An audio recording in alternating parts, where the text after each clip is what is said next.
সামনের ছুটিতে হাতে দুদিনের মতো সময় আছে, চলুন না পরিবার নিয়ে কোথাও ঘুরে আসি। কি ভাবছেন, কোথায় যাবেন? আছে না আমাদের হাতের কাছেই সেই প্রাণের শহরটা, অনেকবার গেলেও যেখানে বারে বারে যেতে ইচ্ছে করে।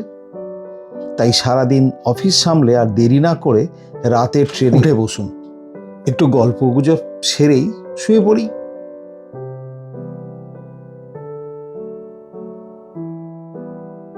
সকালে ঘুম থেকে উঠেই ট্রেনের জানলা বা দরজায় দাঁড়ালেই দেখতে পাবেন আশেপাশের প্রকৃতি কেমন চেঞ্জ হয়ে গেছে। সবুজে ঘেরা দিগন্ত বিস্তৃত প্রকৃতির বুক চিরে আপনার ট্রেন তখন ছুটে চলেছে। মন ভালো হয়ে যাবে যখন জানলা দিয়ে আপনার পাশের চা বাগানগুলোকে আপনার সাথে উল্টো দিকে ছুটে চলতে দেখবেন। দেখতে দেখতেই পৌঁছে যাবেন সেই মন ভালো করা নিউ জলপাইগুড়ি স্টেশনে।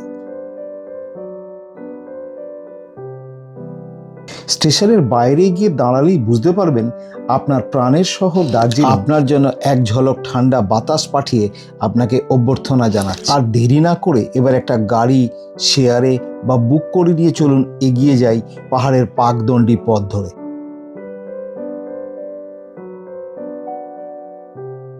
পথে যেতে যেতে দেখা হবেই সেই কুঝিকঝিক টয় ট্রেনের সাথে। ব্যাস, তাহলে বুঝে যাবেন প্রায় পৌঁছেই গেছেন। ভাগ্য ভালো থাকলে রাস্তাতেই আপনাদের কাঞ্চনদা একটু উঁকি দিয়ে আপনাদেরকে বলবে, বাহ, এসে গেছো। আর একটু এগিয়ে চলে সেই প্রিয় ঘুম স্টেশনকে বাঁ দিকে রেখে পৌঁছে যাবেন বাঙালির আবেগ দার্জিলিং শহরে। হোটেলে পৌঁছে সময় নষ্ট না করেই একটু ফ্রেশ হয়ে চলুন ঘুরে আসি ম্যাল থেকে।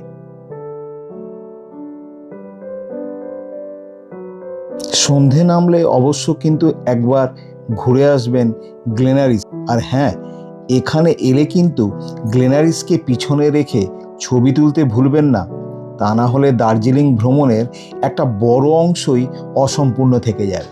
এরপরে রাতের বাকি অংশটা কিন্তু আপনার পরিবারের, কারণ এখানে আপনি পুরোটাই দর্শকের ভূমিকায়। আরে হ্যাঁ, আমি ওনাদের শপিংয়ের কথাই বলছি। আরে দাদা, দেখবেন এতে কিন্তু একটু অদ্ভুত আনন্দের অনুভূতি আপনার মধ্যে থেকেই যায়। পরের দিন রাত থাকতে থাকতেই টাইগার হিলে যাওয়ার জন্য হোটেল ম্যানেজার আপনাকে ঘুম থেকে তুলে দেবে। আর তুলবেই না কেন, এই দৃশ্য কি আমরা প্রতিদিন দেখতে পাই বলুন? একবার প্রাণ ভরে এই দৃশ্যটা চলুন উপভোগ করে নিই। আর এই সানরাইজ তো দেখা হলো, ভোরবেলার কাঞ্চনদাকেও দেখলাম। আরে ব্রেকফাস্টটা কোথায় করব মশাই? চিন্তা নেই, আরে আপনি যে দার্জিলিংয়ে কেভেন্টার্স আছে না, কেভেন্টার্সের ছাদে চা, কফি, চিকেন সসেজ, পোচ এগুলো খেয়ে চলুন বেরিয়ে পড়ি। এইসব খেয়ে ভাবছেন হোটেলে গিয়ে আর একবার নিদ্রা দিলেই ভালো হয়? না না, এই ভুলটা করবেন না। এবার যে আমরা বাতাসিয়া লুপ দেখব, বাতাসিয়া লুপ দেখা দেরি না করে একটা গাড়ি ভাড়া করে চলুন বেরিয়ে পড়ি আবার লামাহাটা ইকো ফরেস্টটা দেখবার জন্য।